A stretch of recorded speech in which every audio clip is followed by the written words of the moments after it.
ሰላም እንድስኳችሁ ውድ የስፖርት ቻናል ቤተሰቦች ሰዓቱን መረጃ ይዘናል። አብራችሁን ቆዩ። ማንቸስተር ሲቲ ከክሪስታል ፓላስ ጋር እያደረጉት የሚገኘው ጨዋታ እረፍት ላይ 1-0 ሆኗል። ስለሱ መረጃም እናካፍላችኋለን።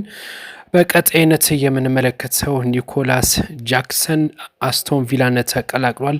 አስቶን ቪላ የሴኔጋላዊውን የፊት መስመር አጥቂ ኒኮላስ ጃክሰንን በ5 ዓመት ኮንትራት አስፈርሟል። አስቶን ቪላ ተጫዋቹን 65 ሚሊዮን ፓውንድ በሚደርስ የዝውውር ሂሳብ ማስፈረም መቻሉም እየተነገረ ነው የሚገኘው። ኒኮላስ ጃክሰን በዚህ ክረምት አሊሃንድሮ ጋራኖችን በመከተል አስቶን ቪላን የተቀላቀለ ሁለተኛው ተጫዋች መሆኑም ታውቋል። ወደ ሊቨርፑል የመጣሁት ሊጉን ለማሸነፍ ነው ሲል የሊቨርፑሉ ተጫዋች ፍሎሪሊ ቨርተዝ ከክለቡ ወደ ቀድሞ ቦታው መመለስ እንደሚፈልግም ገልጿል። ወደ ሊቨርፑል የመጣሁት አንዱ ምክንያቴ ፕሪሚየር ሊጉን ለማሸነፍ ነው ሲል እንግዲህ ፍሎሪያን ቨርተዝ ሀሳቡን አካፍሏል። አክሎም ክለቡ ጋር ስኬታማ መሆን እፈልጋለሁ። ሊቨርፑል ሁልጊዜ ወይ ዋንጫ ያሸንፋል ካልሆነም ይፎካከራል ብሏል። ሊቨርፑል ወደ ቦታው መመለስ የራሴን አስተዋጽኦ ለማበርከት ዝግጁ ነኝ ሲል ሀሳቡን መስጠቱን ሰምተናል። የሲቲን ሶስተኛ ማሊያ ንድፍ ማን ሰራው በሚለው ጉዳይ ብዙዎች ተናገሩበት ነው የሚገኘው። የማንቸስተር ሲቲ ከማሊያ አጋራቸው ፑማ ጋር በመሆን ደጋፊዎች የቡድኑን ሶስተኛ ማሊያ እንዲነድፍ ጋብዞት ነበረ። ደጋፊዎቹም ያዘጋጁት የማሊያ ንድፍ ለክለቡ አስገብተዋል ነው የተባለው። ክለቡ በመላው ዓለም ከሚገኙ ደጋፊዎቹ ከ180 ሺህ በላይ ንድፎችን እንደተቀበለ ገልጿል።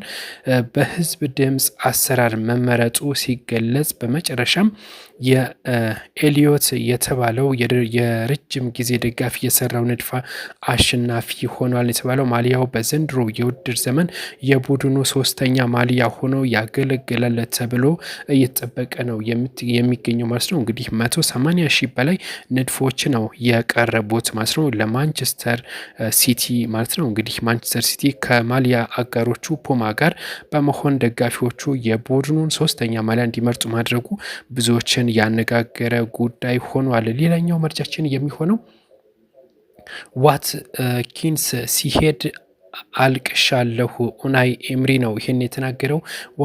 ዋትኪንስ ሲሄድ አልቅሻለሁ ኡናይ ኤምሪ የእንግሊዛዊ ተጫዋች አሊ ዋትኪንስ አስቶን ቪላን በመልቀቁ ወደ ሳውዲ አረቢያ አምርቷል። አስቶን ቪላ አሰልጣኙ ኡናይ ኤምሪ ትላንት ኡሊ ዋትኪንስ በመሸኘት ከብዷቸው እንደነበረ ተገልጿል የተባለው።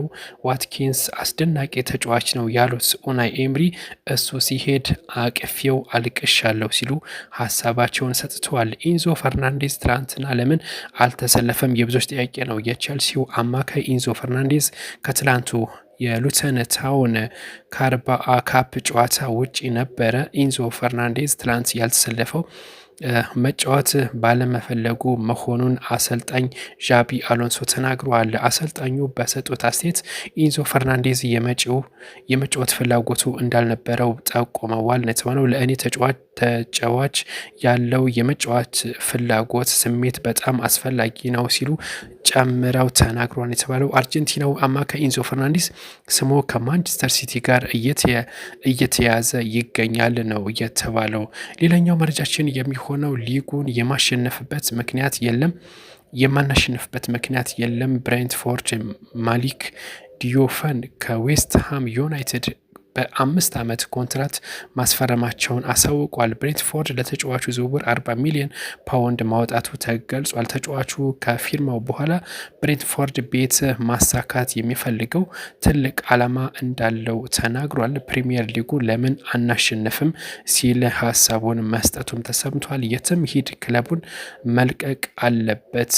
የአትሌቲኮ ማድሪድ ደጋፊዎች በክለቡ ስታዲየም ባስቀመጡት ጽሁፍ ጁሊያን ጁሊያን አልቫሬዝ ክለቡን እንዲለቅ ጠይቋል የተባለው ደጋፊዎቹ በስታዲየሙ ፊት ባስቀመጡት ጽሁፍ ወዴትም ይሁን ነገር ግን ክለቡን መልቀቅ አለበት ሲሉ ገልጸዋል። የክለቡ የበላይ ኃላፊ አንሄል ሂል ላይ ተቃውሞ ያሰሙት ደጋፊዎቹ አትሌቲኮ ማድሪድ ከአንተ ኢጎ በላይ ነው ሲሉ ጽፈዋል የተባለው አትሌቲኮ ማድሪድ ባወጣው መግለጫ አልቫሬዝ ለባርሴሎና የማንሸጠው የክብር ጉዳይ ስለሆነ ነው ብለዋል ነው የተባለው። እንግዲህ ዊሊያም አልቫሬዝ በአትሌቲኮ ማድሪድ ከባድ ተቃውሞ እየገጠመው እንደሆነ ታውቋል። 3 ነጥብ መውሰድ እንፈልጋለን። የቀያዮቹ ሰይጣን አሰልጣኝ ማይክል ካሪክ ቡድን ኤፕስዊችን ታውንን ማሸነፍ እንደሚፈልጉ ገልጸዋል። ጥሩ እንቅስቃሴ ማድረግ እና ሙሉ 3 ነጥቦችን መውሰድ እንፈልጋለን ሲሉ ካሪክ ተናግረዋል ነው የተባለው። አክለውም ጨዋታው በሜዳችን የምናደርገው ውድድር ዘመን የመጀመሪያ ጨዋታ ስለሆነ በጣም ጓጉተናል ሲሉ ሀሳባቸውን ተደምጧል። ባሌባ ለሳምንታት ከሜዳ ይርቃል። ማይክል ካሪክ የማንቸስተር ዩናይትዱ አሰልጣኝ ማይክል ካሪክ ካርሎስ ባሌባ በኢፕስዊች ጨዋታ እንደማይደርስ ተናግሯል የተባለው ባሌባ ትንሽ የቁርጭምጭሚት ጉዳት እንዳጋጠመውም ሀሳባቸውን ሰጥተዋል ተብሏል።